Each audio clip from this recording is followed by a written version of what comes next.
The dust never fully settled in Helmand province. It hung in the air like something alive, like the land itself was breathing out everything it had swallowed over centuries of war. Senior Chief Petty Officer Owen Beckett had been in enough collapsed buildings to know the smell before he saw anything. Concrete powder and copper, old fire and something sweeter underneath that he had trained himself not to name. He moved through the rubble without a flashlight. The moon was enough. His boots found solid ground one step at a time, testing listening. Behind him, two members of his team swept wide through what remained of the outer wall. Nobody spoke. In places like this, the silence was respect. The airstrike had done its work 3 hours ago. The compound had been a network of 6 structures. Now it was geometry angles of collapsed wall slabs of mud brick, the skeleton of a door frame still standing for no logical reason. Beckett had seen that before too. War had a strange sense of humor about what it left standing. He was 20 meters into the wreckage when he saw it. A hand, small, pale against the gray dust. Fingers slightly curled the way a person's hand looks when they are reaching for something just beyond their grasp or letting go of something they held for too long. Beckett stopped. He did not move quickly. Moving quickly in a collapsed structure was how you brought the rest of it down. He pressed his radio transmit button, twice the signal for the others to freeze, and then he crouched, setting his weight carefully and began moving debris with his gloved hand. The arm appeared first, then a shoulder, then the collar of a Navy uniform shredded at the seam still recognizable. He cleared more rubble, a chest, a face, young, female, maybe mid-20s. Blonde hair matted dark with dried blood and dust compressed flat on one side where something heavy had rested against it, skin the color of old chalk. Beckett's hand moved to her neck without thought. Standard procedure, professional courtesy to the fallen. His fingers found the carotid artery and pressed. He felt it, faint, irregular. But there. He keyed his radio. His voice was flat and controlled the way it always was when the situation required everything he had. Beckett here. I have a survivor. American, female, multiple GSWs. Get the litter and get Halverson on the radio for a surgical dust-off. He pulled a thermal blanket from his kit and laid it across her body. Then, working by feel more than sight, he located her dog tags and angled them toward the moonlight. Callaway WMHM-2, Navy Corpsman. He looked at the uniform again. At the medical kit still strapped to her left side, half buried in rubble, clasp still closed. He looked at the rifle lying 2 feet from her right hand, an M40A5, the stock scarred with use, the scope intact. A corpsman with a sniper rifle. 7 entry wounds visible. No exits. The rounds were still inside her, and she was still breathing. Beckett sat back on his heels for a moment.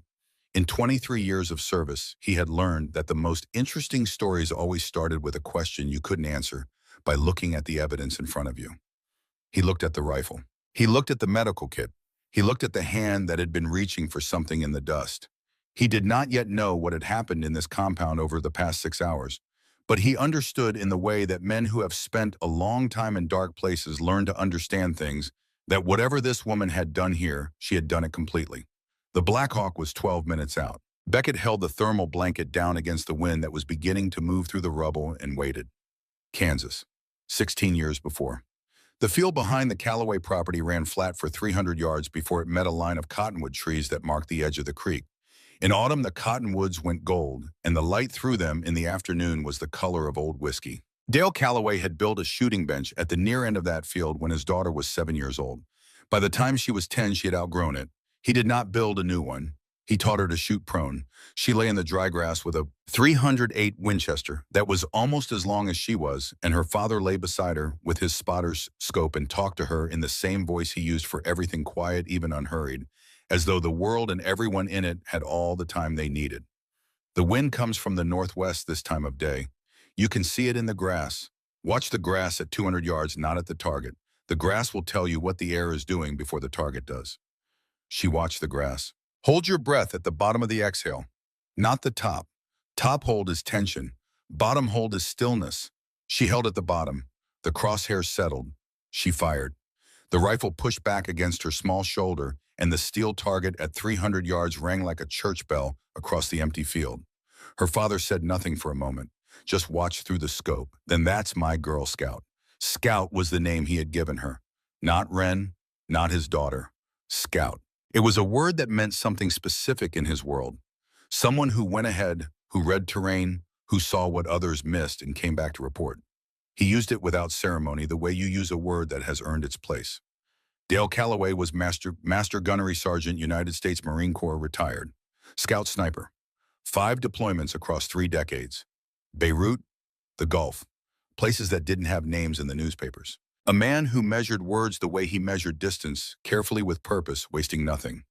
He was also dying. The cancer had been working on him quietly for 2 years before it announced itself. Pancreatic, stage 4. The oncologist at the Wichita VA used words like aggressive and rapidly progressing, and Dale Calloway had listened to him the way he listened to weather reports, attentive, noting the relevant information, making no unnecessary response. He had 6 months. He used them. He did not stop teaching. The sessions in the field continued through that winter, shorter as his strength decreased, but they continued. He taught her wind compensation at 400 yards, then 6, then 8. He taught her the mathematics of a bullet in flight drop drift, the way elevation changes the geometry of a shot. He taught her to read mirage through the scope, the way heat shimmer above warm ground tells you what the air column is doing between you and your target. He taught her how to breathe when everything inside her wanted to do the opposite. And in the evenings when they came back inside and Margaret had dinner on the table and the Kansas dark pressed against the windows, he would sometimes stop whatever he was doing and look at his daughter with an expression she could not quite read. Not pride exactly, something more deliberate. The look of a man confirming something he had long suspected. He died in March. The last week his hands were what changed first. The hands that had held a rifle steady at 1,200 yards in a 30-knot crosswind became thin and light, the bones close to the surface. When he held Wren's hand, his fingers felt like something borrowed. He said, "You have the gift, Scout. Don't be afraid of it." She did not ask him what he meant. She thought she understood. She was wrong, but she wouldn't know that for years. He was buried at Fort Riley with full military honors on a gray Thursday in early spring. The rifle salute cracked across the cemetery, and the sound rolled out flat across the Kansas plain and disappeared. Margaret stood very still through all of it. Wren stood beside her and watched the flag come off the casket and thought about the field behind the house and the sound of a steel target at 300 yards. After the mourners had gone, when it was just the two of them beside the fresh dirt, Margaret took her daughter's hand. She said, "I don't want this for you. The rifle, the deployments, what it does to a person, what it did to him even before the cancer. I watched it for 26 years.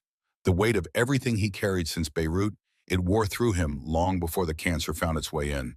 I don't want to watch that happen again." Not to you, Wren understood. She understood completely the way a daughter understands when her mother is asking something that cannot be asked directly. "I won't," she said. "I promise, I'll go in. I want to serve, I need to serve, but not as a shooter. I'll be a corpsman. I'll save lives, I won't take them." Margaret looked at her for a long moment. Then she nodded and something in her face released, and she looked briefly terribly tired. 4 months and 11 days later, the towers came down in New York City. Wren Calloway enlisted at the age of 18, hospital corpsman. She kept her promise. What she didn't know, not for several years, was what her father had left inside the envelope. She found it the second year of her service, going through the last box of his things that she had been putting off opening.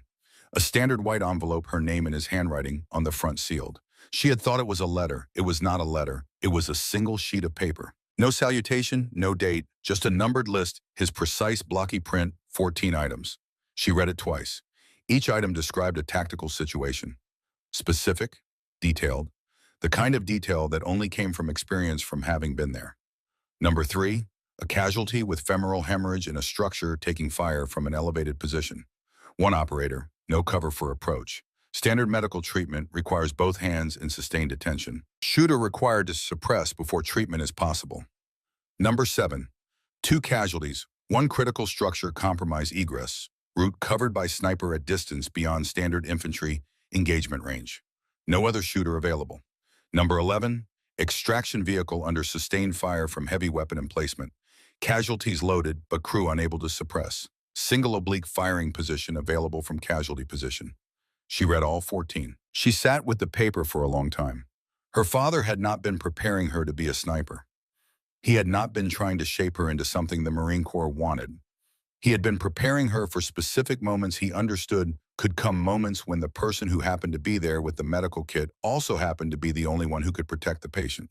He had seen it. He had known the terrain. She did not open the envelope again. She put it in the bottom of the box and closed the box and went back to work.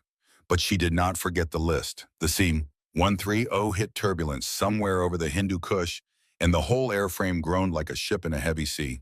41 Marines and sailors swayed in their canvas seats in unison, that slight lean and recover that becomes automatic after your first long flight. In a cargo plane, your body learning to move with the aircraft before your mind is fully aware it's doing it. Wren Calloway sat near the tail ramp with her medical kit between her boots and her hands loose in her lap. She was 5'3". The kit was 68 pounds. The Marines across from her were mostly asleep or pretending to be, chins on chests, weapons, cradled eyes shut, against the red cargo bay lighting. She had been introduced to more than a dozen of them in the past 4 hours and had filed away the ones that mattered. The team leader, the scout sniper, the weapons sergeant. The rest she would learn through the work. Staff Sergeant Holt Greer was built like a piece of farm equipment, broad through the shoulders, thick through the forearms, a face that looked like it had formed around a fundamental stubbornness. He had the stillness of a big man who had learned early that stillness was its own kind of authority. He had been watching Wren with the particular expression of someone running calculation. Finally, you, the new doc. She looked at him, one nod. Greer leaned forward, slightly elbows on his knees. You ever treat a traumatic amputation? Yes. How many times? 3. He held her eyes a moment longer. Then he leaned back and looked across the bay toward where Master Sergeant Damon Rusk was sitting with a map folded in quarters on his knee, reading it the way some men read the same book for the 10th time, not for new information, but for the reassurance of familiar ground. Rusk was 43 years old and had the face of a man who had spent 2 decades in places that discouraged expression. His high and tight had gone gray at the temples in a way that suggested not age, but accumulation, too many nights, too many decisions. When he spoke, words came out measured, nothing wasted. He had come back to brief her 30 minutes into the flight. Reeves was our last corpsman, he said. Took shrapnel to the thigh 3 weeks ago. He'll recover. He's done. You're his replacement. The team knows medicine basics, tourniquets, airways, chest seals. But you're the one with the kit and the training. You stay in the rear unless casualties require forward movement. You do not advance beyond the casualty position. You do not engage unless in immediate self-defense. Your job is one thing. He looked at her with flat gray eyes that were assessing a piece of equipment. Keep my people alive. Yes, Master Sergeant. He held her gaze a moment longer the way men like Rusk always did, looking for fear, misidentified as confidence, or confidence misidentified as inexperience. She returned the gaze without comment. He went back to his map. Gunnery Sergeant Ray Vance was different from the others in ways that were difficult to specify precisely. He was 46 lean with the particular quietness that was not shyness or reserve, but rather the quiet of a man who had long ago made peace with the ratio between what was worth saying and what was not. Scout sniper, 23 years in service. His eyes moved the way good observation moves slowly, completely returning to nothing. He found her sitting alone during a break in the turbulence and settled into the empty seat beside her without asking. He looked at the cargo netting on the opposite wall for a moment before he spoke. When he did, his voice was low enough that only she could hear it over the engine noise. Dale Calloway, Beirut, 1983. Wren did not move. Vance 30-knot gusts, 1,200 yards. RPG team setting up in a building that would have taken out the battalion, CP, 1 shot, 1 correction. Second shot neutralized the team. Saved about 300 people that day. He paused. I was a lance corporal attached to the battalion. I was 20 years old. I watched it happen through a spotting scope and decided that afternoon what I was going to do with my life. Wren said nothing. The turbulence returned briefly, a long, slow roll that settled without drama. Vance, I'm not going to ask you about your record. It's not relevant. What is relevant is that I recognized something when you sat down on this aircraft, and I want you to know I recognized it so there are no misunderstandings later. What did you recognize, she said. The way you sit. Back straight, without effort. Hands loose, eyes that never stay on the same point for more than a few seconds. He looked at her directly for the first time. It's not a habit people develop. It's something that gets trained into you young or not at all. I know what it looks like when someone learned to control their breathing before they learned to drive.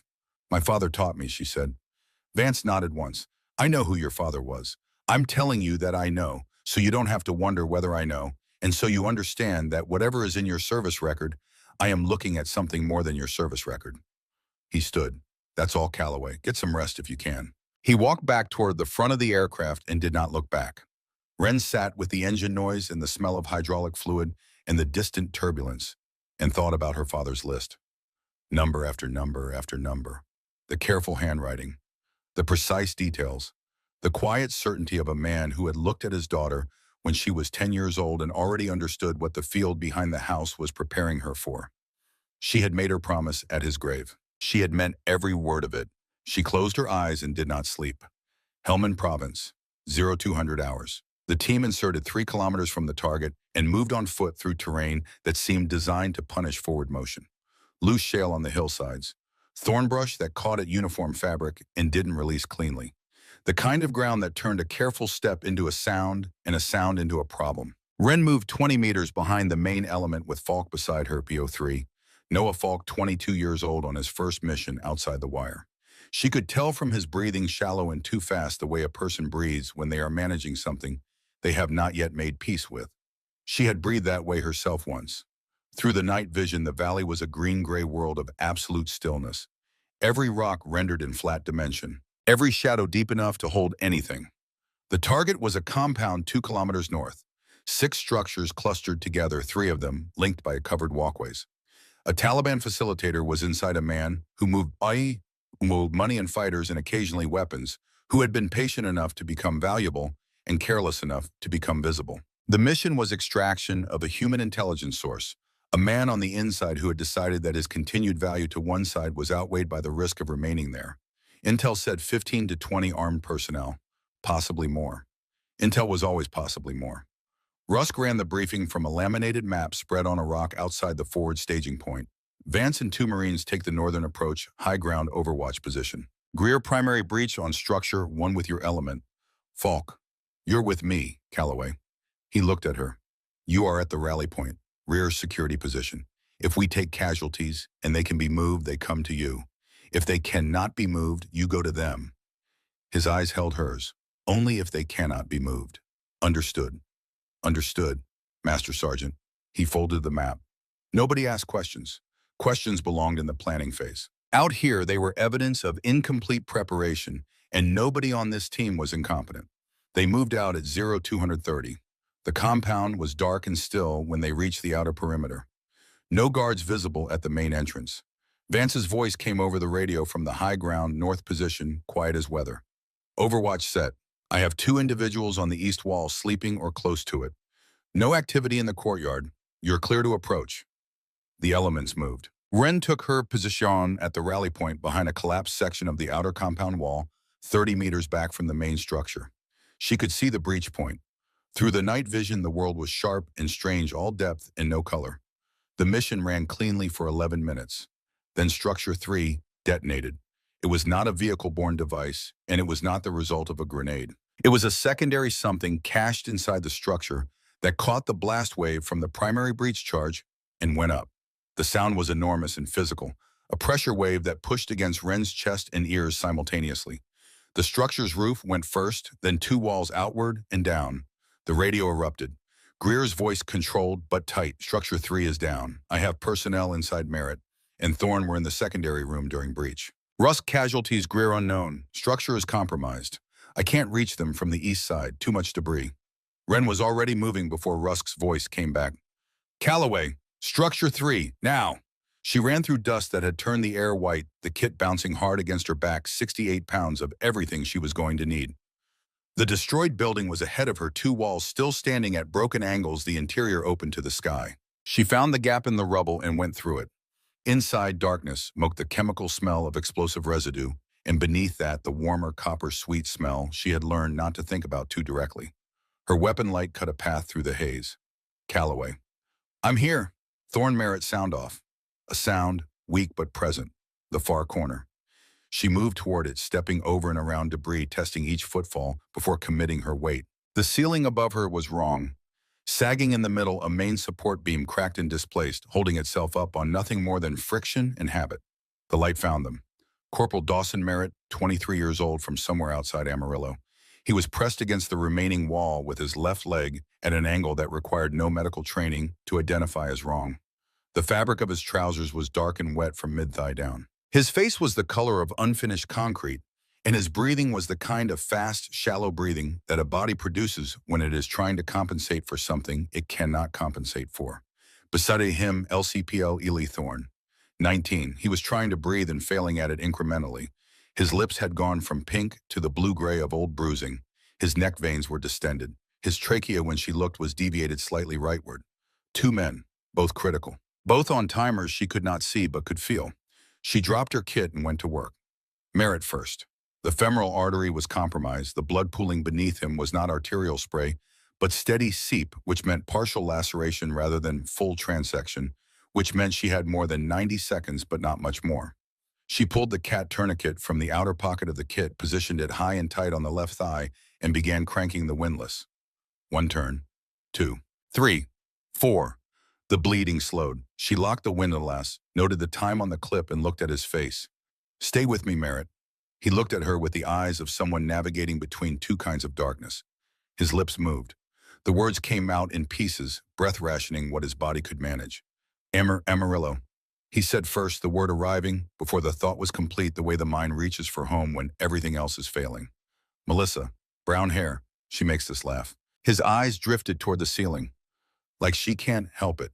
"Keep that thought right there," Wren said. "Stay in it." She turned to Thorne. "Tension pneumothorax." The needle decompression kit was in the second compartment right side. She had done this procedure 4 times in training and twice in the field, and her hands knew the motion without being asked. Second intercostal space midclavicular line. Skin prep, 14-gauge angiocath. She seated the needle and drove it through the chest wall. The sound of air escaping under pressure was immediate and unmistakable. Thorne gasped, coughed. His color began slowly to return. The trachea drifted back towards center. Outside, the radio was going. Rusk's voice stripped of everything unnecessary. Taliban QRF inbound from the north. At least 20 fighters. Extraction is delayed. All elements hold position. From somewhere outside, the acoustics in the rubble were unreliable, came the sound of boots on debris. Multiple. Moving with purpose. Wren had started an IV on Merritt's saline running wide open when Thorne's hand found her sleeve. "Doc." She looked where he was looking, Merritt's rifle propped against the rubble 3 feet from where she knelt. An M40A5.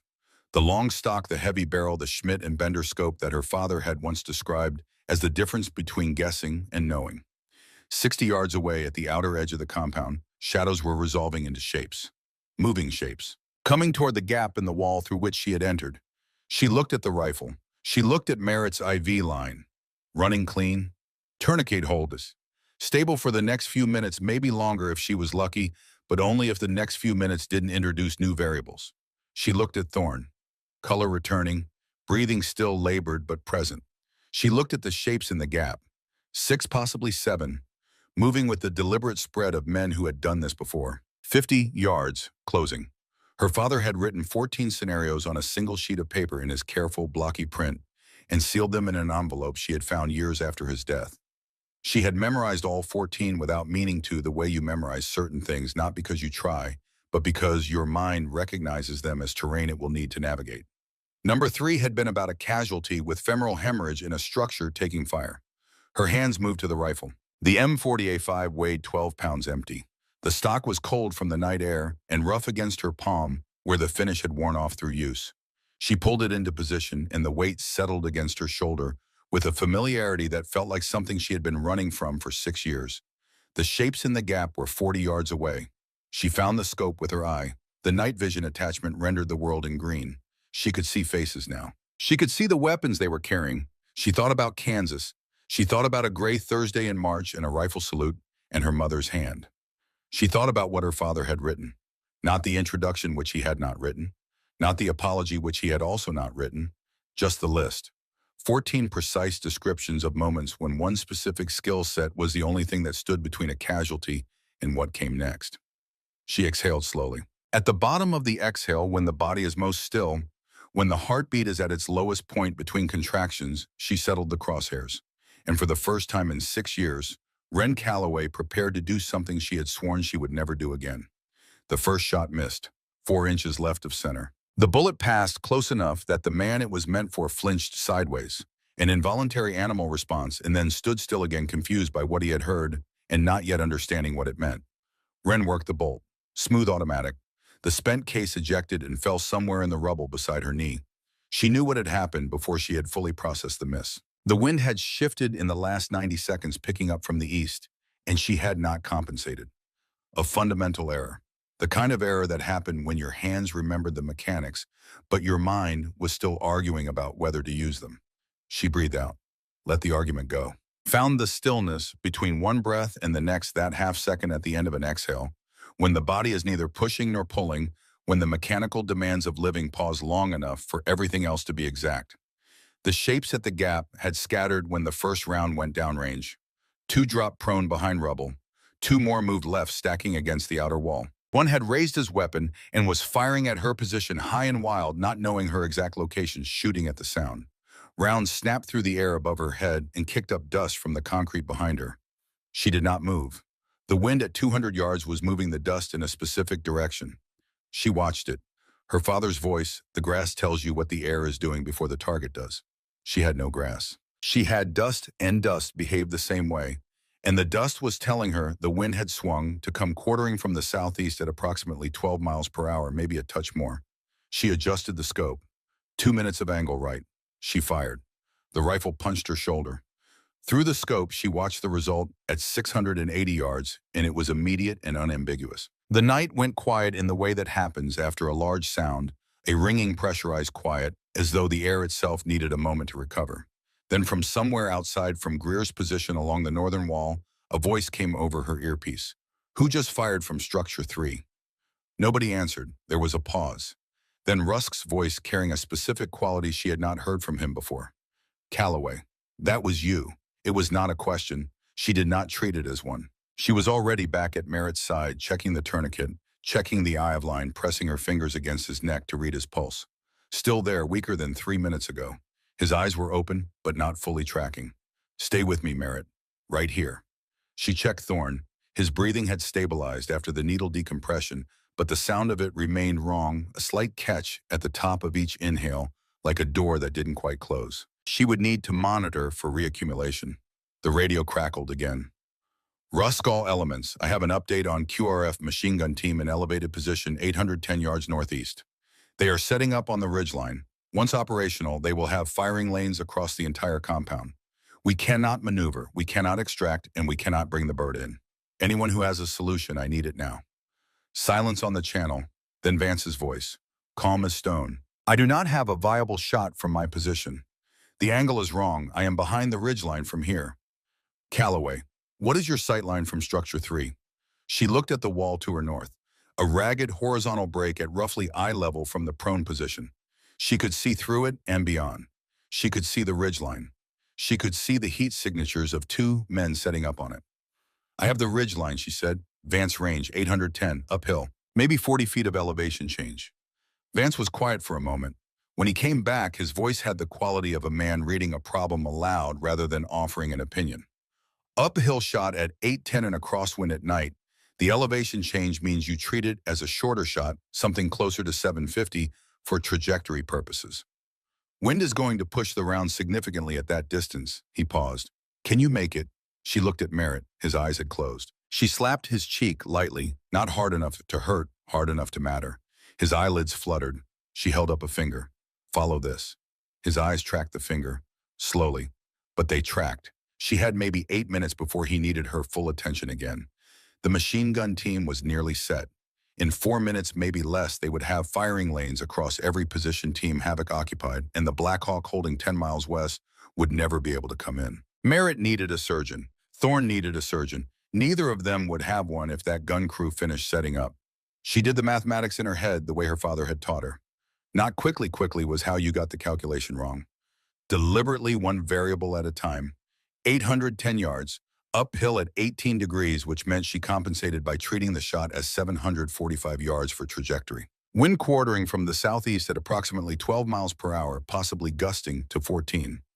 At this distance, the bullet would drift roughly 36 to 41 inches. Elevation 11 minutes of angle. Windage 3.5 right. She settled into position at the gap in the north wall. The prone was awkward debris under her elbows, uneven surface, the left side of her body slightly elevated by a piece of concrete. She could not move without making noise. She made the adjustments in her body instead. Her father had taught her to work with the ground, not against it. Bad ground was the information about where your body needed to be, not an obstacle to good ground. The scope found the ridgeline. The gunner was settling his cheek against the stock. 45 seconds from operational, maybe less. She waited for the space between heartbeats. It came. She fired. 2.5 seconds of flight time at that distance. Long enough to understand what you had done. Long enough to watch the bullet's path in your mind's eye and know before the impact whether the calculation had been right. It had been right. The gunner on the ridgeline was there, and then he was not. The second man looked around him, confused, scanning for the source of a shot he had not heard properly over the wind. He reached for the weapon. Wren worked the bolt, made a fractional adjustment for the new target's position, and fired again. The machine gun team went silent. From somewhere in the compound, she heard Greer exhale a sound that was not quite a word. Vance's voice came over the radio quietly. 8-10 yards, uphill. Night. Crosswind gusting to 14. 2 targets. 2 shots. He said nothing else for a moment. Then, almost to himself, I've been shooting for 23 years. She did not respond. She was already back beside Merritt. His pulse had changed. The quality of it had shifted from weak but present to something she would describe in a report as thready and irregular. His systolic was probably in the 80s. The saline was buying time without addressing the underlying problem, and the underlying problem was that somewhere inside him, the femoral artery was still losing blood, at a rate that a tourniquet had slowed but could not fully stop. She pulled another bag from the kit and spiked it. Merritt, she said, tell me about Melissa again. His eyes opened. What does she like to do? Wren said. On a Sunday morning. He worked at it. The words came out slowly, each one costing something. She makes biscuits. From scratch. She never measures anything. His chest rose and fell with the shallow rhythm of a man rationing his air. She just knows. Keep going, Wren said. Stay in that kitchen. She monitored him and ran the numbers simultaneously. Time to extraction, time before his pressure dropped below recoverable. The gap between those two numbers was what she had to work with, and the gap was not large. The gunfire outside had changed in character. The sustained suppressing fire had dropped off after the machine gun team went down. The Taliban element was reorganizing, pulling back to reassess. Rusk's voice came over the radio. LZ is potentially viable in 5 to 8 minutes. Black Hawk is being called in. All elements consolidate toward the extraction point. She keyed her radio. I cannot move Merritt without risking fatal hemorrhage. Thorne is marginal on movement. We need the bird on the east side of Structure 3. Rusk, copy. Tell me they're breathing. They're breathing, but they need a surgeon inside the hour. Copy Calloway. Hold them there. She worked for the next 4 minutes without stopping, without thinking about anything except the 2 bodies in front of her and what each one needed in what order. It was the work she had trained for the work she had chosen. The work that had been the entire point of every decision she had made since the morning she drove to the recruiter's office in Wichita. She did not think about the rifle. She thought about Merritt's blood pressure and Thorne's respiratory rate and the saline levels and the time. The rotors were audible before Rusk called it. A low throbbing through the ground, as much as through the air, the particular frequency of a Black Hawk at low altitude on a fast approach. Then Rusk's voice burred as 2 minutes out. Litter teams moving to your position. 2 Marines came through the gap in the wall, moving fast, carrying the collapsible litter. They took in the scene without comment, the way Marines who have been inside enough field trauma situations take things in, noting what was relevant, filing what wasn't, moving immediately to useful action. Merritt first, she said. Femoral tourniquet applied, left thigh time is on the clip. IV. Access right. AC saline running. His pressure is low. Keep him flat. Move him slow. They moved him slow. Thorne decompressed, left side 1 needle 40 minutes ago. He's borderline for reaccumulation. Watch his breathing on the bird, and if the trachea deviates again, you'll need to go back in. The second litter team loaded Thorne with the careful efficiency of people who had rehearsed this in the dark more times than they could count. Wren grabbed her kit and followed them out. The Black Hawk sat in a flat section of the outer compound 60 meters away. Rotors at full speed. Doorgun manned the crew chief, visible in the door with his hands already reaching toward the first litter. Through the rotor wash pushing dust into illuminated clouds, she could see the remaining members of Team Havoc providing a perimeter, rifles up, watching the darkness at the compound's edges. She helped push the first litter up and in. She helped with the second. She turned back toward the aircraft. She did not know she had been shot until her left leg refused to hold her weight. It was not pain first. Pain was not first. What was first was a mechanical failure, her left knee buckling in a way that had no explanation, because she had not chosen to buckle it. She stumbled, caught herself on the aircraft's frame, and looked down. The dark stain spreading across her left thigh was visible even in the dim light. Then the second impact. right shoulder. A pressure, and then a heat spreading fast, the body's first response before the pain signals caught up with the event. She understood what was happening. Understanding did not help. Third and fourth, left thigh again close to the first, the sensation of something moving through muscle without apology. Her grip on the aircraft frame weakened. Fifth, abdomen lower right. This one was different, deeper, with an internal dimension that the others didn't have, a sense of disruption below the surface that told her something important had just been moved from where it was supposed to be. She was going down. She could feel it in the way her center of gravity was shifting, the slow irreversibility of a fall that her body no longer had the resources to arrest. Sixth, right calf. She hit the ground. Seventh, left shoulder as she landed. The dust was against her cheek. The rotors were very loud. She could feel the vibration of the aircraft through the ground and through her body simultaneously, as though she and the helicopter had become briefly part of the same structure. Someone was on her, hands applying pressure, moving with professional urgency. She heard Beckett's voice, the SEAL who had been working the compound's perimeter, whose presence she had registered without fully tracking. Calloway. Stay with me. Look at me. She looked at him. He was doing what she would have done, what she had trained for, what she had spent 6 years learning to do in exactly this kind of moment. His hands were on the abdominal wound first, which was correct. She tried to help him. Her hands weren't working the way she expected. He said, "I've got it. Stop helping and stay awake." She stopped trying to help. The aircraft was lifting. She could feel it in her inner ear, the shift in orientation as the skids left the ground. The door gun fired twice more and then went quiet. Through the open door, she could see the compound receding below them, the broken geometry of the structures, the lights of activity in the courtyard. She thought about Merritt's pulse. She hoped whoever was monitoring him had enough saline. She thought about Thorne's trachea. She hoped they'd watch the deviation. She thought about her father's list. Number 11 had been about something similar. She could not remember how number 11 had resolved. Beckett's face was above her in the red interior light. He said, "7 confirmed. You're going to be okay." She said, "Merritt, he needs to know about Melissa." Beckett looked at her without quite understanding. She said, "When he wakes up, tell him she makes this laugh, like she can't help it. He'll understand." Beckett held her eyes a moment. Then he nodded. The darkness came in from the edges of her vision, the way it always does, gradually, like a room with a dimmer switch being turned slowly, the center of the visual field, the last thing to go. She heard the rotors and felt the aircraft moving, and thought that at least they were moving away from where the bullets had been, which was progress, which was the direction things needed to go. She thought about her father. She thought about Kansas and the field and the cottonwood trees in autumn. The darkness finished what it had been working on. Landstuhl Regional Medical Center, Germany. 6 days of white ceilings and fluorescent lights, and the particular institutional smell of a place that was working very hard to contain things that resisted containment. Pain that came in layers, a surface pain of wounds, healing, a deeper pain of structures rearranging themselves around absence, a deeper pain still that didn't have a location she could point to. The German doctor was thorough and precise. He sat beside her bed with a folder and told her the count. 2 rounds in the right shoulder, one of which her body armor had managed, while the second passed through the trapezius without taking anything critical. 1 through the left side, cracking 2 ribs, but missing the lung by a margin he described as remarkable.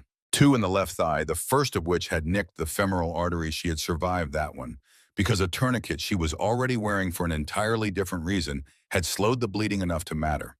1 in the abdomen lower right quadrant, which had somehow negotiated a path between the major structures without destroying any of them. 1 in the right calf, shattering the fibula. 3 of the 7 rounds had been removed in surgery. 3 remained. The remaining 3, he told her, were positioned in scar tissue in ways that made extraction more dangerous than management. They would stay. For the rest of her life, she would carry 3 rounds from Helmand Province inside her body, and she would set off metal detectors, and she would know they were there when the weather changed and the scar tissue around them contracted. She asked about Merritt and Thorne first. He told her they were alive. He told her that her intervention had kept both casualties stable long enough to reach surgical care. Corporal Merritt had lost the leg below the knee, but would walk again. Lance Corporal Thorne's lung had been fully reinflated and was expected to recover without permanent compromise. She closed her eyes. She stayed that way for a while. The phone call was the thing she had been putting off since the morning she woke up, and was coherent enough to put things off. She knew what her mother would say. She knew not because she had rehearsed the conversation, but because she knew her mother had known her for 26 years, had watched her stand at a gravesite in the March wind, and ask for one specific thing in a voice that had nothing left to spend. She made the call on the third day when she could sit up and hold the phone without her right hand shaking it too much. Margaret answered on the second ring. She said, "Ren, I've been waiting." "Ren said I was wounded, Mom. I'm okay. I'm in Germany. I'm going to be fine." A silence. The kind of silence that is not emptiness, but accumulation. "Margaret, how bad?" "7 rounds." She said it simply the way the German doctor had said it to her, without decoration, because decoration is a form of dishonesty. "I've had 5 surgeries. 3 of the rounds are still in me. But I'm going to recover fully." Another silence. She could hear her mother breathing. Then, "You were in combat." "Yes." "You were shooting." "Yes." "Ren, Mom, you promised me." Her voice was not angry, it was worse than angry. It was the voice of a woman confronting a grief she had organized her hopes around not having to confront. "You stood at his grave and you promised me." "I know. I built everything on that, everything. I watched what the rifle did to him over 26 years, Ren. The weight of everything he carried since Beirut, it wore through him long before the cancer found its way in. I could not go through that again. I could not watch it happen to you. I know you couldn't. So why?" Ren looked at the ceiling of the hospital room. The fluorescent light above her had a slight flicker that she had been watching for 3 days. She said, "Because there were 2 men in that building who were going to die if I didn't. And I was the only person in that building who could do both things at the same time, keep them alive and keep them from being killed. It was not a decision I made lightly, but it's the decision I made and I would make it again, and I'm sorry that it hurts you." A long silence. "Margaret, your father knew you would. What do you mean?" Something shifted in her mother's voice, a quality Ren had not heard before. "He knew. He always knew. I used to argue with him about teaching you all of that. He would listen, and then he would keep doing it." He said. She paused. "He said that the day would come when you'd need everything you had, and he was not willing to let that day find you with only half of it." Ren did not respond. "Margaret, that doesn't mean I wasn't right to worry. It doesn't mean my fear was wrong. It just means he saw something I wasn't willing to see. The wound that had been opened was not going to close in a single phone call. Some things required time that could not be measured by the calendar. She had learned that, and she would keep learning it." They stayed on the line a few more minutes, talking around the edges of the thing the way people do when the important words have been said, and neither party is ready to be the one who signals the end. When they hung up, Ren set the phone on the bedside table and looked at the flickering light for a long time. Senior Chief Beckett came on the 5th day. He brought decent coffee from somewhere outside the hospital, which she accepted with more gratitude than she would have admitted in other circumstances. He sat across from her and told her what she had largely reconstructed from memory. The mission complete, the intelligence source extracted, no KIA, her actions in structure, 3. The determining factor between a clean extraction and something considerably worse. Then he put a folder on the bed beside her. SARC-DM, Special Amphibious Reconnaissance Corpsman, Designated Marksman, Integrated Combat Medicine, and Tactical Marksmanship, Pilot Program. Beckett said, "There is a conversation happening at levels above my pay grade about what happened in that compound. Not politically, tactically. The question is whether what you did there is trainable or whether it requires a specific person with a specific background that cannot be replicated in a classroom. My position is that the integrated skill set is trainable, that it requires the right foundation, combat medicine, and marksmanship, both at high levels, but that the integration itself can be taught, and teams operating with that capability are fundamentally safer than teams without it." He paused. "Your name has come up as both the proof of concept and the potential instructor." She did not reach for the folder. She looked at her hands. The right hand still had a slight tremor nerve damage from the shoulder wound that the doctor said would resolve but had not resolved yet. The left hand was steady. She said, "I need time." He nodded. "Take it. The folder isn't going anywhere." He stood to leave. She said, "The team. Everyone made it out. Minor injuries across the board. Vance has a shrapnel nick in his left hand that's going to bother him in cold weather. Nothing that keeps anyone down." He moved toward the door. "They've been asking about you." He left. She looked at the folder on the bed for a long time without opening it. Vance came on the 7th day, the morning she was cleared for limited movement. He did not call ahead. He did not bring anything. He sat in the chair where Beckett had sat and looked at her with the same eyes that saw what other people missed, and he waited for her to speak first. She said, "You heard about the phone call?" "No, but I know what it contained." He looked at the window for a moment. Then he said, "When I was 29, I made a shot in a place I won't name here. After it was over, I went back to my position and I picked up my spotter's notebook and I made an entry about the conditions, wind range elevation, and I wrote the ballistic data and I closed the notebook and put it away. He paused. My hands were shaking, not from adrenaline, from something else, something without a name. She waited. He said I called my father that night. He was a Baptist minister in Macon, Georgia. He had never served. He understood almost nothing of what I told him, but he said something I've carried since. He said, son, the weight of it means you're still a person. The day it stops being heavy is the day you need to worry. She looked at her hands again. The tremor in the right was smaller than yesterday. Vance, I'm not telling you what to do with Beckett's folder. I'm not going to tell you that your skill set is too valuable to suppress or that your father would want this. Those are arguments, and you don't need arguments. You need information. She looked at him. He said, the information is this. You made a decision in that structure to use a skill you had spent 6 years putting away. It cost you something. It was the right decision for the circumstances. The next time you're in a similar circumstance, if there is a next time, it will still cost you something. That cost does not go down. What changes is whether you've accepted that you're the kind of person who will pay it. He stood. He said, you lost 90 seconds with Merritt to make that machine gun shot. You know that. You've been thinking about it since you woke up here. In 90 seconds, a femoral bleed at his pressure level, I know, she said. He finished it anyway, not to wound her, but to make it real. Could have been the end. He said it wasn't. Both of them made it because of decisions you made correctly under conditions that would have broken most people. But the next 90 seconds might not go the same way. The decision you have to make is not whether you have the skill. You know you have the skill. The decision is whether you're willing to live with the uncertainty of that calculation and whether it's better to make it deliberately with training and preparation or to keep improvising it from a cold start in collapsing buildings. He moved toward the door. She said, Vance. He stopped. She said, my father's list. Did you know about it? He turned and looked at her for a moment. Then no, but I'm not surprised there was one. Your father was a man who prepared for the terrain he could see. He looked at her steadily, and he could see a long way. He left. She sat with the empty chair and the folder on the bed and the flickering light and the 3 rounds that would be in her body until she died. She thought about the 90 seconds. She thought about Merritt's blood pressure. She thought about Thorne's color changing from blue back toward pink when the air escaped the needle. She reached for the folder. She did not open it. She set her hand on top of it and kept it there. And outside the hospital window, the German sky was the color of old pewter, and somewhere over the horizon was an ocean. And somewhere beyond that ocean was Kansas, and a field and a line of cottonwood trees that in October went gold in the afternoon light. She kept her hand on the folder. Outside, an aircraft took off from the flight line. She could hear it through the wall, the engine climbing through frequencies until it was gone. She thought about the pilot inside it. She thought about what it meant to be the person in the right position at the right moment with the right set of tools and what it meant when that person was not there.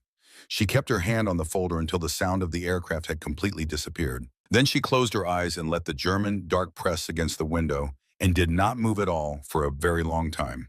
She was transferred from Landstuhl to Portsmouth Naval Medical Center on the 8th day. The flight back across the Atlantic was long and low, and full of the particular quiet of a military transport carrying people who were no longer in the place where the thing happened, but had not yet arrived anywhere that felt like the place after.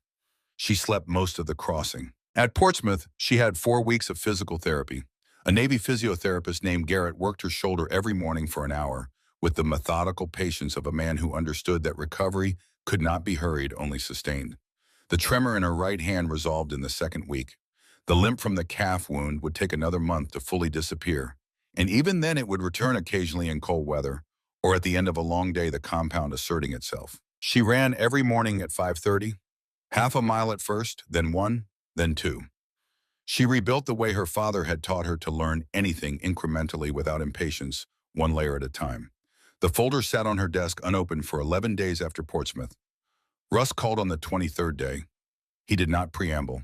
He said, there's a mission in Kunar province. Pilot down. We wheel up in 6 hours. Falk is our corpsman, but Falk is not ready for this, and I know he's not ready, and he knows he's not ready. He paused in the way Rusk paused, the silence that was not empty, but deliberate. I need my best corpsman. She said, I've been cleared for light duty only. He said, I know what your clearance says. She said, I'll be there in 40 minutes. She did not think about the folder. She did not think about her mother. She did not think about Hellman or the rifle or the 90 seconds or the 3 rounds in her body.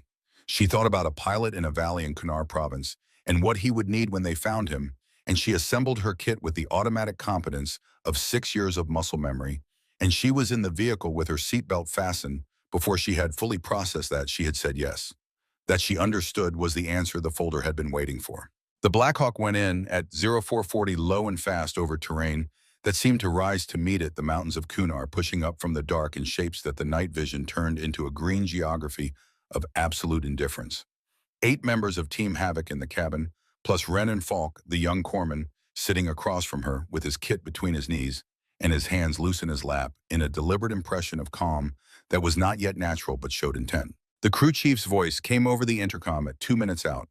Ren checked her kit one final time, noted the contents, confirmed the needle decompression pack was in the second compartment right side where her hands would expect it to be, and closed the clasp. The Blackhawk flared over the insertion point, and the ropes dropped, and the team went down into the darkness. The valley was 3 kilometers of terrain that wanted to kill you through indirection, loose shale on the slopes, thorn brush in the flat sections, a creek running to the west that made the footing near it uncertain in the dark. They moved fast and quiet, Rusk reading the ground through his nods, Vance on the left flank, Greer on the right. The beacon signal was stronger when they entered the ravine. A cut in the valley floor, the walls 10 feet high on either side, loose rock and scrub brush on the edges. The creek ran along its floor, shallow and cold, and her boots went into it without hesitation. She found Lieutenant Commander Robert Slade in an alcove where the ravine's east wall had collapsed inward, creating a shallow depression that was not quite cover but was better than nothing. He had pulled himself into it after landing, which told her something important, before she had examined him, that he had been conscious and mobile immediately post-ejection, which meant the neurological picture was probably intact. He looked at her when the light found him. His eyes were tracking and present. She crouched beside him and started the assessment with her hands before she asked him anything, because what his body was telling her was more immediately reliable than what pain-managed memory would produce. Both legs. The tibias were compromised. She could feel the deformation through the flight suit fabric without pressing the structural integrity of the bone, simply absent in the way that only happens with complete fracture. Left arm radial fracture at midshaft. Probable spinal loading from the ejection, the kind that required her to treat every subsequent movement as potentially critical until imaging said otherwise. His face was cut in 3 places from the visor impact. None of the cuts were significant. He said, "Are you a doctor, Corman?" She said. "What's your pain level?" He said, "It's a 9 if I move and a 7 if I don't." He looked at the ravine wall above him. "I have a daughter. She's 4 months old. She has a father," Ren said. "Stay still." She ran through the stabilization with the efficiency that came from having done this kind of work in conditions where efficiency was the margin between outcomes. IV access morphine titrated carefully because spinal injury complicated the picture leg immobilization with what the kit provided. Left arm splinted against his torso. She packed the facial lacerations with hemostatic gauze, even though none of them needed it because the visual of blood on a patient's face had a psychological effect disproportionate to the clinical significance. Slade watched her work with the slightly floating expression of someone receiving morphine in adequate dosage for the first time. He said, "How long until the helicopter?" She said, "As long as it takes. Stop talking and let me work." He said, "There's a ring on my right hand. I want you to know it's there because if it's there," she said. "I can see it. Nothing is going to happen to it." He was quiet after that. She had him stable in 11 minutes. She communicated the picture to Rusk: 2 fractured tibias, left radial fracture, probable spinal loading from ejection. She needed 4 people on the litter and to supervise the transfer personally. She was about to key her radio to coordinate the LZ when the round hit the rock 6 inches from Greer's head. The sound of a high-velocity rifle round passing close to a human skull is specific and unmistakable. A compressed crack followed by the impact signature of the bullet finding stone rather than its intended target. Greer was down in the cover of the ravine wall before the echo had finished moving with the automatic speed of a man whose survival instincts had been tuned over 15 years. Vance's voice: "Sniper. Ridgeline, southeast. Then range on that position is 1180 yards. I say again, 1180. Elevation change from our position to the ridgeline, approximately 70 feet uphill. Wind coming from the south-southwest at what I estimate is 14 miles per hour. I cannot make this shot from my current position." He paused. "I cannot make this shot from any position I can reach." The ravine had gone quiet in the way that ravines go quiet when something dangerous is using the terrain. Greer was behind the wall. Briggs and two Marines were behind a rock formation to Wren's left, unable to move without exposure. Vance had gone still at the ravine's northern edge. She looked at Slade. His eyes were on her. The morphine had taken the edge off the pain, but not the awareness. He was a naval aviator, which meant he had a specific kind of intelligence about threat situations. The same kind she had, the kind that came from training to assess problems precisely rather than emotionally. He said, "Go." She said, "Your pressure could change. Your spine go," he said again. He said it without drama, without bravado, the way a person says something they have thought through. "I have a tourniquet and an IV, and I understand how to stay still. You have something else to do right now." This was different from Hellman. In Hellman, she had been ambushed into the decision, the rifle lying in the dust, the shapes in the gap, the promise breaking under the pressure of a moment she had not chosen. She had picked up the weapon while part of her was still arguing with herself, still running the negotiation between what she had sworn and what the situation required. Here she looked at Slade's eyes and understood that she was choosing, not being forced, not improvising from cold zero in a collapsing building, choosing deliberately with full knowledge of what it would cost and what it would produce, the way an adult makes the decisions that matter. She took Greer's rifle from where he had set it down to work his radio, and she moved to the edge of the alcove where the ravine wall gave her a sight line to the southeast ridgeline without fully exposing her position. The rifle was an HK-417 with a Schmidt and Bender PM-20 at 100 meters, which meant she needed to account for the zero correction at extended range, in addition to all other variables. She noted this and incorporated it. 1,180 yards. Uphill at 18 degrees of elevation by her father's method, a trajectory-adjusted distance of approximately 1,090 yards, treating the angular cosine of the shot as the governing factor. Wind at 14 miles per hour from the south-southwest. At this range, the drift on a .308 round running approximately 2,600 feet per second would be in the range of 42 inches. She needed to hold off into the wind by that margin. Bullet drop at 1,100 was not a number she had at instant recall the way she had it at 800. She worked through it. At 800, she had used 11 MOA of elevation. At 1,000, the drop steepened. At 1,100, she was looking at approximately 15.5 MOA adjusted downward by the cosine correction for the uphill geometry. She made 13 MOA of elevation adjustment on the scope turret, 4 MOA of windage right. She settled into position. The ground under her was rock, and the rock was uneven, and she made her adjustments in her body rather than fighting the ground the way her father had taught her on bad ground in Kansas when she was 14, and learning that the field was never perfect, and the shooter had to become what the field required. Through the scope, she found the ridgeline. He was there, 1,180 yards. She could see him with the specificity that the PM-MI provided at maximum magnification. A man prone behind a natural rock rest rifle that settled cheek against stock patient in the way of someone who had done this many times in these mountains and understood that terrain and time were his advantages. He was tracking toward Vance's last known position. She thought about the 90 seconds in Hellman. She thought about Merritt's blood pressure dropping in the space of that decision. She thought about what Vance had said at Landstuhl, that the question was not whether she had the skill, but whether she was willing to live with the uncertainty of the calculation and whether it was better to make it deliberately or to keep improvising from a cold start. She was not improvising. She found the stillness. Heart rate 64. The crosshairs held. She fired. 2.5 seconds of flight time at this range. Long enough to doubt. She did not use the time for doubt. The man on the ridgeline was there, and then he was not. The ravine was quiet. Then Vance's voice barely above the wind copied Calloway. She put the rifle down and went back to Slade without ceremony. His pressure was unchanged. The IV line was running. His eyes found her. He said, "Is it done?" She said, "Yes." He said, "Thank you." She checked his pupils, equal and reactive. She checked the spinal palpation along his cervical chain. He did not report shooting pain with palpation. She adjusted the IV rate by a fractional margin and sat back and waited for the sound of rotors. She was aware of Briggs before he moved toward her. From his position behind the rock formation to her left, he had been watching her since she came back to Slade, not with the skepticism she had seen at Pendleton, but with something quieter, something that did not yet have a name. She registered it without turning toward it. She kept her hands on the IV line and waited for him to come to her. Staff Sergeant Wade Briggs had not spoken to her directly since the briefing before insertion. He was not openly hostile. He was simply a man maintaining a position he had not yet abandoned, the position of someone who had been burned by a specific thing and was not ready to believe the specific thing had changed. He walked toward her after Vance confirmed the LZ was viable. He had the target's rifle and kit. Standard procedure, intelligence collection, everything cataloged and bagged for debrief. He stopped a few feet from her and set the intelligence bag on the ground and opened it methodically.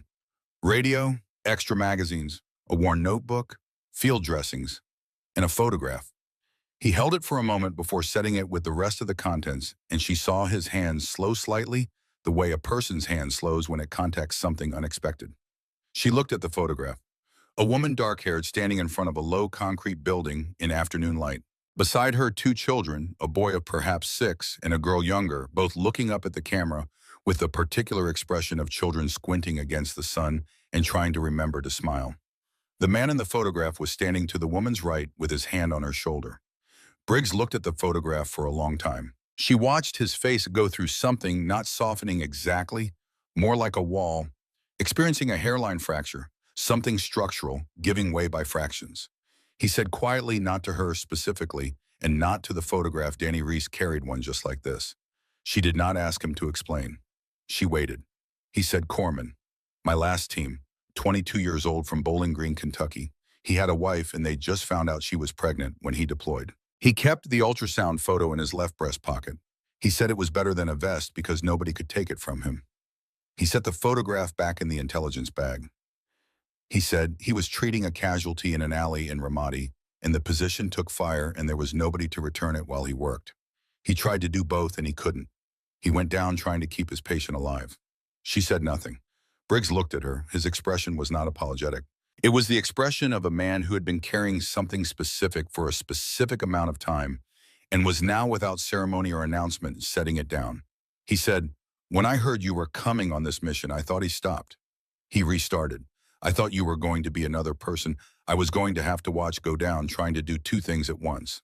He paused. I was wrong about what you were. She looked at the intelligence bag. She said, he did his job. Briggs, he did. He did exactly his job until it killed him. He looked toward the east end of the ravine where Greer was setting up the extraction point. The problem wasn't Danny. The problem was that nobody understood you could train for both. Nobody had thought it through all the way. He glanced back at her, until somebody did. He picked up the intelligence bag and walked toward the extraction point without another word. She sat with Slade and listened to the distant approach of rotors and thought about Danny Reese in an alley in Ramadi with a pregnant wife at home and an ultrasound photo in his breast pocket, doing exactly what he had been trained to do, and about all the specific shapes that loss takes in the people it leaves behind, and about the fact that loss was the reason the folder existed, and that the folder was the reason she was here. And that being here was the reason that Slade's daughter would have a father. The rotors arrived. They got Slade out clean. The hover extraction took 4 minutes of precision flying over the ravine floor, the pilot holding the Blackhawk steady in ground effect, while the litter team worked below. Slade went up with the focused calm of a man accounting for what he had, the ring on his right hand catching the interior light, once briefly as the litter cleared the door. Portsmouth Naval Medical Center received him at 0712. The tibias were fractured at the midshaft on both sides as she had assessed. The spinal workup showed compression at L1 and L2 from ejection forces, significant but not catastrophic, requiring surgical intervention and months of rehabilitation. 8 months later, after 2 surgeries and a program he would later describe in a letter to her as the second hardest thing he had ever done, he flew again. The letter was 2 paragraphs. The second paragraph was 1 sentence.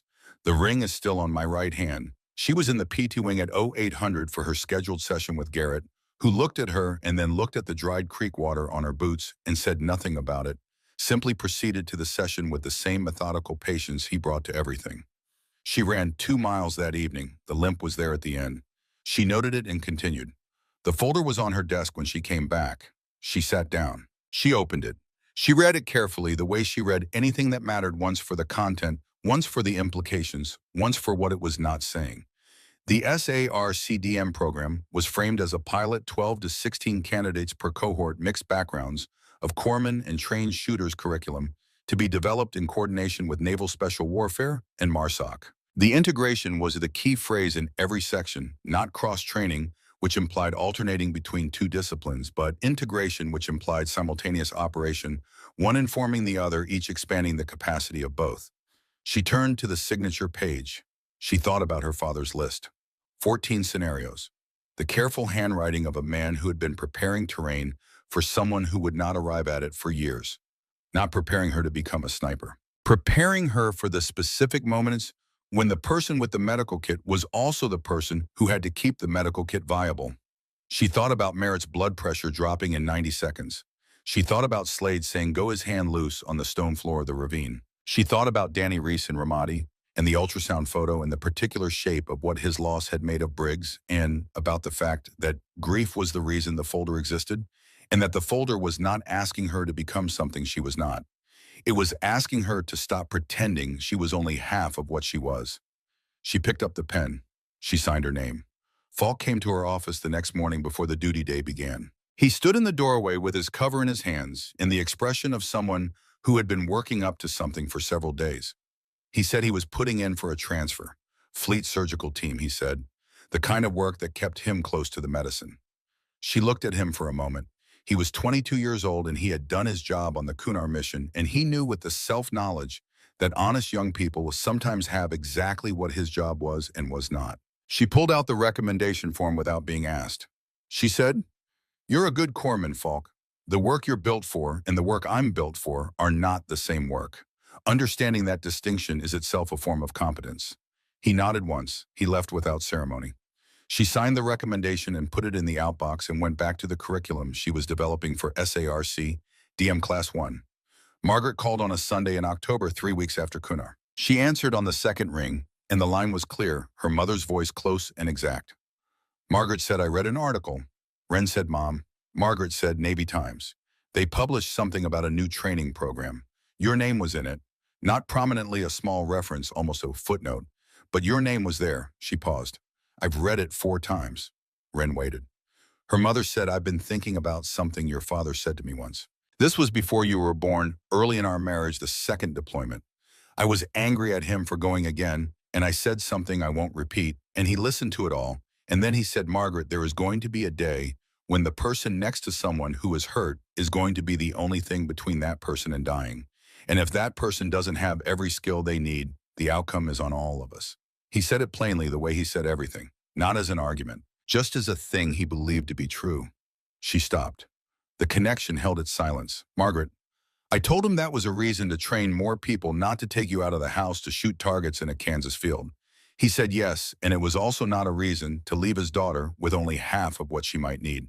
Ren said nothing. Her mother said, "I held on to my fear for 26 years, and then for another 6 after his funeral, and I held it so tightly that I made you promise something that cost you more than I understood when I asked for it. Not because I was wrong to be afraid. I wasn't wrong to be afraid. But because I asked you to carry my fear instead of your own capabilities, and that was not fair to you. And it was not what he would have wanted, and I have known that for some time, and I have not said it until now." Ren's throat was tight in a way that had nothing to do with bullet wounds. She said, "You were trying to protect me." "Margaret, I was. I am.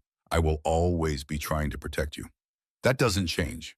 What changes is what I understand about what protecting you means." She paused, and when she continued, her voice had a different quality, not softer, more settled, like a person who has put something heavy down and is assessing what their arms feel like without it. "He taught you what he taught you because he could see what you were going to need. Not because he wanted you in danger. Because he knew the world was not organized around keeping you out of it, and he wanted you whole inside it." Ren said, "I know, Margaret. I'm not saying I won't worry." Ren said, "I know that too, Margaret. But the promise, what you promised me at his grave, I'm releasing you from it. Not because you broke it, because I was wrong to ask for it in the form I asked for it." She took a breath that Ren could hear across the ocean between them. "What you're building with this program, making sure more people have both things instead of neither, that is something he would have respected more than anything I can say." They stayed on the line for a long time after that, talking about things that were not the war and not the program. They talked about the cottonwood trees and whether the creek had flooded after the September rains. They talked about the neighbor's dog. They talked about a book Margaret was reading and could not quite finish. When they said goodnight, the call ended with a warmth that had not been present in the previous call or the call before that. Not resolved. still carrying what it always carried, but lighter.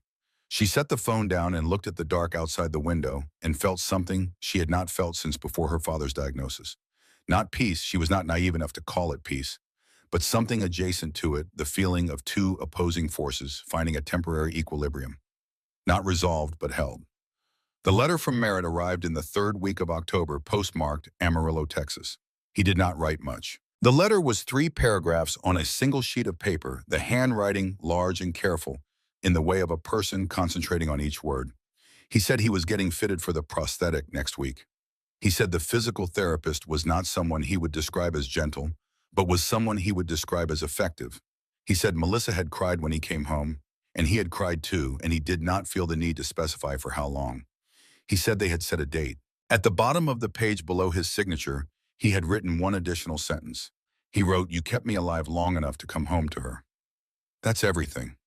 She folded the letter and put it in the same box where her father's dog tags lived and where at the very bottom a white envelope sat empty of the list that had once been inside it. A week later, a shorter letter arrived from Eli Thorne, postmarked Ohio. He wrote, "The doctor said my lung would never fully recover. Last Tuesday I ran 5 miles. I don't know if you remember me, clearly you were busy that night, but I remember you, thank you." She put that letter in the box too. The morning of the first day of SARC, DM Class 1 was clear and cold in Coronado. The Pacific ran flat and gray beyond the dunes. The sky was the particular shade of blue that only appeared on the west coast in October when the marine layer had pulled back offshore. She arrived at the range at 05:15, 45 minutes before the class was due to assemble. She set up at the far end of the 1,000-yard line alone. The range was empty. The flags at the 100-yard markers hung limp in the pre-dawn still. From her bag, she took her father's photograph, the one from the year she had been born, and propped it against the base of the spotting scope. She took his dog tags and set them beside it, the metal worn smooth from years of contact, the stamped letters still legible. She unpacked her medical kit and set it to her left. She set the M40A5 to her right. She loaded 5 rounds. She settled into prone, the familiar geometry of it, the way the body learned positions, the same way it learned other things through repetition, until the position was not a thing being assumed, but a thing being inhabited. Through the scope, the 1,000-yard target was a black circle on white paper in the gray light. She fired 5 rounds. 5 times the rifle pushed back against her shoulder with the steady authority of a thing that knew its purpose. When she was done, she rose and walked down range to collect the target. The 5 holes were grouped in a circle, the diameter of a coffee mug centered on the black. She folded the target once and put it in her pocket. She walked back to the bench and sat looking at her father's photograph in the growing light. The sun was coming up over the mountains to the east, painting the range in a low amber that made everything look the way she remembered the Kansas field looking in October, the cottonwood light, the smell of dry grass, and the distant creek. She had been afraid of the rifle for 6 years. Not of what it was mechanically, but of what picking it up would say about who she was, of what it would undo, of what it would make her in her mother's eyes, and in the eyes of the woman who had stood at a grave in the March wind and made a promise. She understood now that she had been afraid of the wrong thing. The rifle did not define what she was. Neither did the medical kit. What defined her was the choice of how to use each of them, the judgment of when each was necessary, the willingness to carry both without letting either one become the full story. Her father had understood that. He had sat on the shooting bench in Kansas and looked at his daughter and seen a specific terrain ahead of her and prepared her for it with the quiet patience of a man who knew he might not be there when she arrived. She had arrived. She picked up both kits, the medical kit in her left hand, the rifle slung across her right shoulder, and she walked toward the assembly point where 16 people were waiting. Behind her on the bench, her father's dog tags caught the morning light, the stamped letters, the worn metal. The weight of a name she had been carrying in one form or another since a gray Thursday in Kansas when the rifle salute cracked across the plain and rolled out toward the horizon and kept going, the way sound does when there is nothing to stop it on and on across the flat earth until it became something indistinguishable from silence, and then something indistinguishable from everything else, which is what the important things eventually become. The 16 students were waiting. The wind came off the Pacific steady from the northwest. She noted the direction, noted the speed, filed it, where her mind filed all useful information about the conditions between her and where she was going. Then she walked forward into the light and did not look back.